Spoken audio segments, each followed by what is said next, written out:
जी, इस वक्त हम मौजूद हैं परेडाबाद के इलाके में और ये हैदराबाद का इंतहाई गुंजान आबाद इलाका है। आप देख सकते हैं यहाँ के मनाजिर किस तरीके से जो है वो नालियाँ और नालियों का पानी जो है वो किस तरीके से रोड पर झील के मनाजिर पेश कर रहा है। तालाब बन गए हैं यहाँ पर बाकायदा से और बुज़ुर्ग शहरी बच्चे जो है वो इस वक्त इस यूनियन काउंसिल्स की परेडाबाद की जो मुख्तलिफ यूनियन काउंसिल्स हैं शदीद परेशान हैं और अजियत में मुब्तला हैं।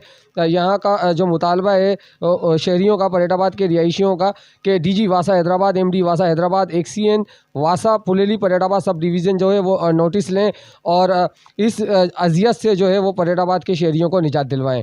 असद कुरैशी, हैदराबाद।